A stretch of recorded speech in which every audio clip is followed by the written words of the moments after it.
Yo, what's up guys? It's Mr. Kola Baba and welcome to my channel. নিয়ে আসলাম তোমাদের জন্য আরো একটি ওয়াসাম ভিডিও, যে ভিডিওতে তোমরা দেখতে পারবে আমি এবং আমার টিমমেট কোনো রকম নো প্র্যাঙ্ক ছাড়া আমরা এনিমিদেরকে 3টা রাউন্ড দিয়ে দিব। এনিমিরা কিছুই বুঝতে পারবে না আমরা যে নো প্র্যাঙ্ক করতেছি, ঠিক আছে? আমরা খেলবো অ্যান্ড প্রত্যেকটা রাউন্ডে আমরা গান কিনবো, যত কয়েন আছে সবগুলো আমরা শেষ করে ফেলবো। হ্যাঁ, ঠিক আছে, আমরা 3টা রাউন্ড কিন্তু এনিমিরে দিয়ে দিব অ্যান্ড আমাদের কাছে কোনো জমানো কয়েনও থাকবে না, মানে প্রত্যেকটা রাউন্ডের কয়েন আমরা প্রত্যেকটা রাউন্ডেই শেষ করে দিব।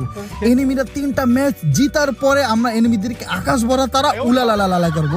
যাই হোক, অনেক হয়েছে টিপলার ভাইয়ের মতন। একবার আমি আমার নিজের মতো একটু বলি, বন্ধুরা আমি এই ম্যাচটা খেলবো, ঠিক আছে? যে সামনে এনিমি আছে, আমি ইচ্ছা করে মরে যাবো, ঠিক আছে? মানে এই যে দেখছো, এমনভাবে মরার কোনো মানেই হয় না, বাট এনিমিরা টের পাবে না।